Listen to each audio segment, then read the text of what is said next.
Hello everyone, स्वागत है आपका सोनिया टीचिंग क्लासेस में। कैसे हैं आप सब? आई होप अच्छे होंगे। चलिए स्टार्ट करते हैं आज के वीडियो को।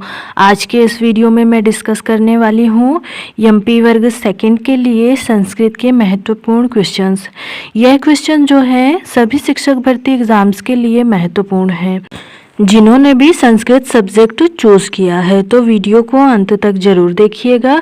चलिए बिना देरी के स्टार्ट करते हैं वीडियो को। फ्रेंड्स, इसके पहले मैंने एमपी वर्ग सेकंड के लिए संस्कृत प्रैक्टिस सेट से संबंधित 4 वीडियो चैनल पर और अपलोड कर दिए हैं। अगर आप लोगों ने अभी तक उन वीडियोस को नहीं देखा है तो चैनल के प्लेलिस्ट में जाकर देख लीजिए। आपकी तैयारी को बेहतर बनाने के लिए बहुत ही हेल्पफुल होंगे। चलिए बिना देरी के स्टार्ट करते हैं वीडियो को। सबसे पहला क्वेश्चन है, चंद्रापीड अवताराः वर्तते। चंद्रापीड अवतार है। शिवस्य पुंडरीकस्य चंद्रमसाः उपर्युक्तेषु एकस्माधिकः। फ्रेंड्स, आप लोग भी आंसर देने की कोशिश करिएगा जिससे आपको पता चले कि आपकी तैयारी कैसी है, और वीडियो के अंत में ज़रूर बताइएगा आपके कितने क्वेश्चन सही हुए। तो इस क्वेश्चन का सही आंसर है ऑप्शन सी, चंद्रापीड अवतार है चंद्रमा का। ध्यान रखिएगा, यहाँ पर बात किसकी हो रही है? कादम्बरी कथा की बात हो रही है। किसकी बात हो रही है? कादम्बरी कथा की। रचयिता कौन है इसके? महाकवि बाणभट्ट हैं। ध्यान रखिएगा। तो इस कथा में चंद्रापीड के कितने अवतार का वर्णन है? 3 अवतार का। तो आप इसे एक ट्रिक के माध्यम से याद रख सकते हैं क्योंकि कंफ्यूजन बहुत होती है। चच्चा, चच्चा, शूद्रक, ये है हमारी ट्रिक। अब आप इसे याद कैसे रखेंगे समझिए। चा से हो गया चंद्रमा, चंद्रमा। फिर चा से हो गया चंद्रापीड, फिर चा से हो गया चंद्रापीड, और शूद्रक से शूद्रक हो गया। तो ये 3 अवतारों का वर्णन है कादम्बरी कथा में। ध्यान रखिएगा, ट्रिक से आसानी से याद रख सकते हैं, कंफ्यूजन नहीं होगी। चचा शूद्रक, तो चंद्रापीड अवतार है चंद्रमा का। ऑप्शन सी यहाँ पर सही आंसर है। ध्यान रखिएगा। अगला क्वेश्चन देखिए, अजाद्यत् स्टाप इति सूत्रेण टाप प्रत्ययो भवति। अजाद्यत् स्टाप, इस सूत्र से टाप प्रत्यय होता है। अदंत प्रातिपदिकेभ्यः ऋकारांत प्रातिपदिकेभ्यः अजादिगणस्य शब्देभ्यः या उपर्युक्तेषु एकस्माधिकः। बताइए इसका सही आंसर क्या होगा? इसका सही आंसर है ऑप्शन डी, यानी उपर्युक्त में से एक से अधिक सही है। कौन कौन सा सही है? ऑप्शन सी सही है और ऑप्शन ए सही है। अजाद्य टाप सूत्र से अजादिगण के शब्दों में भी टाप प्रत्यय लगेगा और अदंत प्रातिपदिकों में भी लगेगा। समझिए, अजादिगण में जितने शब्द आएंगे उनमें टाप प्रत्यय लगेगा। ध्यान रखिएगा।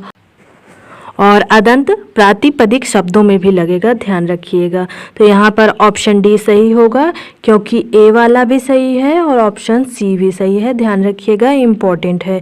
ज़्यादातर हम लोग यही वाला समझते हैं कि अजादिगण के शब्दों में ही लगता है, लेकिन नहीं, अदंत प्रातिपदिक शब्दों में भी लगता है। ऑप्शन डी सही आंसर है। अगला क्वेश्चन देखिए, पंचानाम अजानाम समाहारः इत्यस्य समीचीनं स्त्री प्रत्ययान्त रूपम अस्ति। पंचानाम अजानाम समाहारः, इसका सही प्रत्ययान्त रूप है।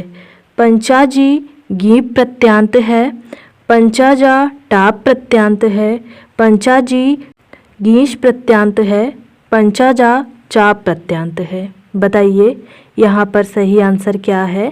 पंचानाम अजानाम समाहारः, इसका सही प्रत्ययान्त रूप है ऑप्शन ए, पंचाजी गीप प्रत्ययान्त होगा। ध्यान रखिएगा, इम्पॉर्टेंट है फ्रेंड्स, थोड़ा डिफरेंट है, कंफ्यूजिंग है, इसलिए ध्यान रखिएगा। अगला क्वेश्चन देखिए, ओदनम भुंजानो विषम भुक्ते इत्यत्र विषयस्य कर्म संज्ञां विधाति सूत्रम। ओदनम भुंजानो विषम भुक्ते, यहाँ पर विष का कर्म संज्ञा विधायक सूत्र है। कर्तुरीप्सितम कर्म अकथितम च तथा युक्तम चानिप्सितम वारणार्थ नाप्सितः। बताइए यहाँ पर विष की कर्म संज्ञा करने वाला सूत्र कौन सा है? तो कौन सा है? तथा युक्तम चा अनिप्सितम। ऑप्शन सी जो है सही आंसर होगा। ओदनम की तो कर्म संज्ञा हुई है कर्तुरीप्सिततम कर्म से। किससे हुई है? कर्तुरीप्सिततम कर्म से ओदनम की कर्म संज्ञा हुई है। और विष की कर्म संज्ञा हुई है तथा युक्तम चा अनिप्सितम से। यानी आप जिसे नहीं चाह रहे हैं फिर भी उसे खाना पड़ रहा है। चावल के साथ विष तो कोई खाना नहीं चाहेगा, लेकिन वह खा रहा है ना चाहते हुए भी। ध्यान रखिएगा, ऑप्शन सी सही आंसर है। अगला क्वेश्चन देखिए। हेतु इति सूत्रस्य उदाहरणम अस्ति। हेतु इस सूत्र का उदाहरण है। पुण्येन दृष्टो हरि जटाभिस्तापसः कृष्णाय इक्षते चोराद विभेति। बताइए हेतु इस सूत्र का उदाहरण कौन सा है? हेतु का मतलब होता है कारण। कारण तो बताइए इस सूत्र का उदाहरण कौन सा है? तो कौन सा है? ऑप्शन ए है। पुण्येन दृष्टो हरि, यानी हरि को देखने के लिए पुण्य कारण है। आप हरि को देख रहे हैं तो उसके लिए कारण क्या है? पुण्य है कि आपने पुण्य किया है, इसलिए आप भगवान हरि यानी विष्णु को देख पा रहे हैं। ध्यान रखिएगा, ऑप्शन ए सही आंसर है। चोराद विभेति में कौन सा है? भीत्रार्था नाम भय हेतु सूत्र है यहाँ पर। इससे पंचमी विभक्ति हुई है। ध्यान रखिएगा, हमारा आंसर ऑप्शन ए सही होगा। हेतु सूत्र का उदाहरण है पुण्येन दृष्टो हरि। अगला क्वेश्चन देखिए। रजनी इत्यस्य अर्थः का। रजनी इसका अर्थ कौन है? रात्रि, समयः, दग्धम, चंद्रमा। बताइए रजनी का अर्थ क्या है? तो क्या है? रात्रि है। ऑप्शन ए सही आंसर है। रजनी जो है रात्रि का पर्याय है। ध्यान रखिएगा, अगर यहीं पर आपसे रजनीश दिया होता तो कौन होता? चंद्रमा होता। यानी रात्रि का ईश यानी भगवान कौन? चंद्रमा। ऑप्शन डी होता फिर, लेकिन यहाँ पर रजनी पूछा गया है तो रात्रि होगा, ऑप्शन ए होगा। अगला क्वेश्चन देखिए। फ्रेंड्स, अगर आपको वीडियो पसंद आ रही है तो वीडियो को लाइक कीजिए, अपने दोस्तों के साथ शेयर कीजिए और चैनल को सब्सक्राइब कीजिए। अगला क्वेश्चन है स्वश्री शब्दस्य षष्ठी विभक्ति एकवचनस्य रूपम किम। स्वश्री शब्द का षष्ठी विभक्ति एकवचन का रूप क्या है? स्वसः, स्वस्राः, स्वसुः, स्वसुः। बताइए। तो इस क्वेश्चन का सही आंसर है ऑप्शन डी, स्वसु होता है। जो यहाँ पर उ की मात्रा लगी है यह छोटा रहता है। ध्यान रखिएगा, ऑप्शन सी में बड़ा भी दिया गया है। कंफ्यूज हो सकते हैं आप लोग, तो ध्यान से देख लीजिएगा, छोटा रहेगा, याद कर लीजिएगा इसका रूप। ऑप्शन डी सही है। अगला क्वेश्चन देखिए। मेघदूते नर्मदा नद्याः कृते पदम वर्तते। मेघदूत में नर्मदा नदी के लिए पद है रेवा, विदिशा, सिंधु, निर्विंध्या। बताइए मेघदूत में नर्मदा नदी के लिए कौन सा पद प्रयुक्त हुआ है? तो कौन सा पद प्रयुक्त हुआ है? रेवा। ऑप्शन ए सही आंसर है। मेघदूत खंड काव्य के रचयिता कौन है? महाकवि कालिदास। कौन है? महाकवि कालिदास। ध्यान रखिएगा, ऑप्शन ए सही आंसर है। मेघदूत में नर्मदा नदी के लिए प्रयुक्त पद है रेवा। अगला क्वेश्चन देखिए। कठोपनिषदि नचिकेतसा किम प्राप्तम। कठोपनिषद में नचिकेता को क्या प्राप्त हुआ? वरत्रयम, पुत्र, परिजनादिकम, हिरण्यादिकम, उपर्युक्तेषु एकस्माधिकः। बताइए कठोपनिषद में नचिकेता को क्या प्राप्त हुआ था? तो क्या प्राप्त हुआ था? 3 वर प्राप्त हुए थे। ऑप्शन ए सही आंसर है। 3 वर कौन कौन से प्राप्त हुए थे समझिए। पहला तो था जब मैं अपने पिता के पास लौटूं तो उनका गुस्सा शांत हो जाए, ऐसा नचिकेता ने यमराज से पहला वरदान मांगा। दूसरा मांगा आप मुझे अग्नि विद्या का ज्ञान दें ताकि मैं लोगों का भला कर सकूं। दूसरा वरदान ये मांगा। तीसरा मांगा मुझे जीवन और मृत्यु से जुड़े रहस्य बताइए। तो ये 3 वरदान मांगे थे नचिकेता ने यमराज से। ध्यान रखिएगा, ऑप्शन ए सही आंसर है। अगला क्वेश्चन देखिए। उत्तर रामचरित नाटके नांदी अस्ति। उत्तर रामचरित नाटक में नांदी है अष्टपदा, 10 पदा, 12 पदा या सर्वे। बताइए उत्तर रामचरित नाटक है किसका? महाकवि भवभूति का है। किसका है? महाकवि भवभूति का है, ध्यान रखिएगा। तो इस नाटक में नांदी है 12 पद वाली। ऑप्शन सी सही आंसर है, ध्यान रखिएगा। 12 पद वाली नांदी है उत्तर रामचरित नाटक में। अगला क्वेश्चन देखिए फ्रेंड्स, अगर आप चैनल पर पहली बार आए हैं तो चैनल को सब्सक्राइब कीजिए, वीडियो को लाइक कीजिए और अपने दोस्तों के साथ शेयर कीजिए। अगला क्वेश्चन है रामायणे लघुतम कांडम अस्ति। रामायण में लघुतम कांड है बाल कांडम, अरण्य कांडम, सुंदर कांडम, किष्किंधा कांडम। बताइए रामायण का सबसे छोटा कांड कौन सा है? तो कौन है? किष्किंधा कांड है। ऑप्शन डी सही आंसर है। इसमें कितने सर्ग हैं? 67 सर्ग हैं, ध्यान रखिएगा। किष्किंधा कांड में 67 सर्ग हैं। यह सबसे छोटा कांड है। सबसे बड़ा कांड कौन सा है? युद्ध कांड। युद्ध कांड जो है यह सबसे बड़ा कांड है। इसमें 128 सर्ग हैं, यह भी ध्यान रखिएगा। इसमें 128 सर्ग हैं, यह सबसे बड़ा कांड है युद्ध कांड। सबसे छोटा कांड है किष्किंधा कांड, इसमें 67 सर्ग हैं। तो यहाँ पर सबसे छोटा ही पूछा गया है। ऑप्शन डी सही आंसर है। अगला क्वेश्चन देखिए महाश्वेता या प्रियतमः का। महाश्वेता का प्रियतम कौन था? चंद्रापीड़, पुंडरीक, शूद्रक, उपर्युक्तेषु एकस्माधिकः। बताइए महाश्वेता का प्रियतम कौन था? तो कौन था? पुंडरीक था। ऑप्शन बी सही आंसर है, ध्यान रखिएगा। चंद्रापीड़ जो है कादम्बरी का प्रियतम था, ध्यान रखिएगा। कादम्बरी का प्रियतम चंद्रापीड़ था और महाश्वेता का प्रियतम पुंडरीक था। ऑप्शन बी सही होगा। अगला क्वेश्चन देखिए एक कहा रिक्त स्थान, यानी यहाँ संख्यावाची विशेषण की बात हो रही है, तो यहाँ पर हमें रिक्त स्थान भरना है। वृक्षाः, वृक्षम, वृक्षाः, वृक्षाणि। बताइए यहाँ पर क्या होगा?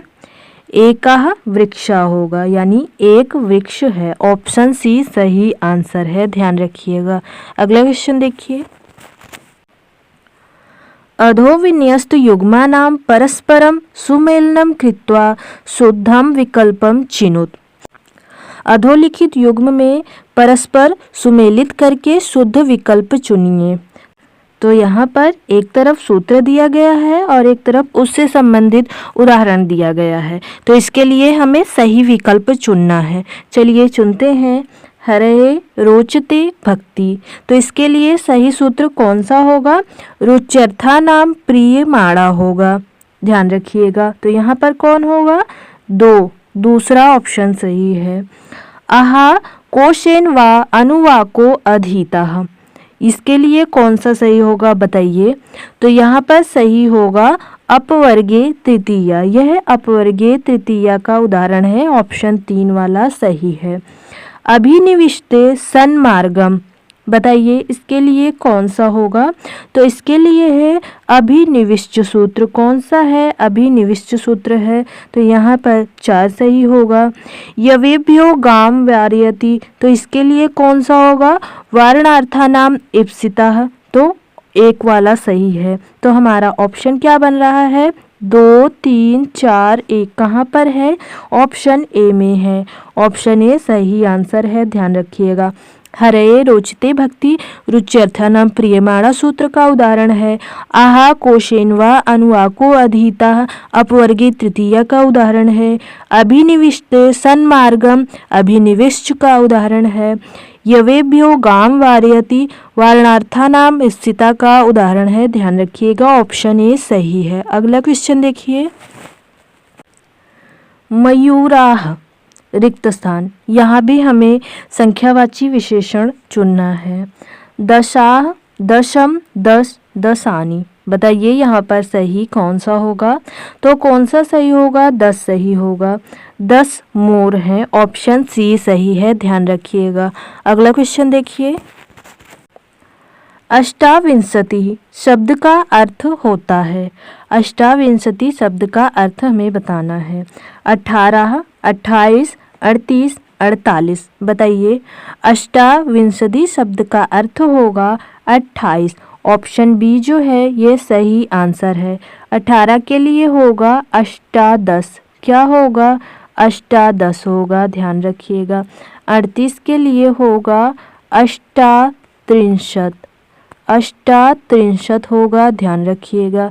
48 के लिए होगा अष्टचत्वारिंशत। अष्टचत्वारिंशत, ध्यान रखिएगा। कहीं कहीं अष्टा भी रहता है, दोनों सही है। अष्ट रहे तब भी सही है, अष्टाचत्वारिंशत रहे तब भी सही है। दो तरह से लिखा जाता है, ध्यान रखिएगा। लेकिन यही दो रहे, अष्टचत्वारिंशत या अष्टाचत्वारिंशत। तो यहाँ पर सही है ऑप्शन बी 28। अष्टाविंशति का होगा 28। अगला क्वेश्चन देखिए। पंडित अंबिका दत्त व्यास के पिताजी का नाम था, क्या था? देवी दत्त, दुर्गा दत्त, पंडित राजाराम रावत जी बताइए। पंडित अंबिका दत्त व्यास जी के पिताजी का नाम क्या था? तो दुर्गा दत्त था। ऑप्शन बी सही आंसर है।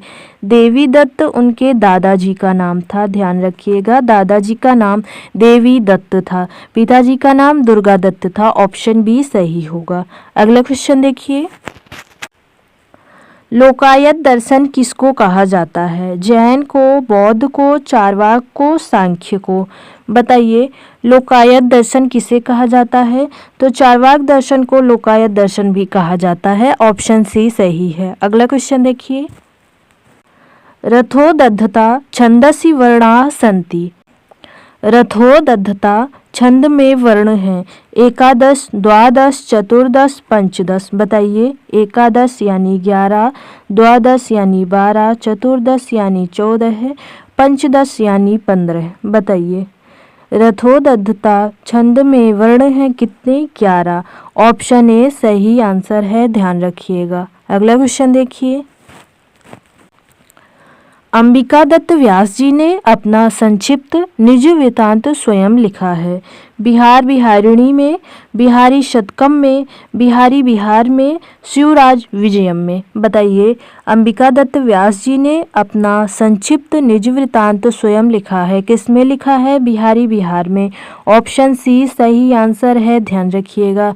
शिवराज विजयम जो है इनका बहुत ही फेमस ऐतिहासिक उपन्यास है, ध्यान रखिएगा।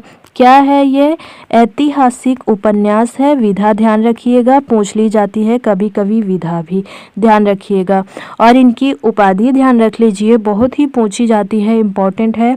एक है अभिनव बाण, इन्हें क्या कहा जाता है? अभिनव बाण कहा जाता है एक। और एक कहा जाता है घटिका शतक। क्या कहा जाता है?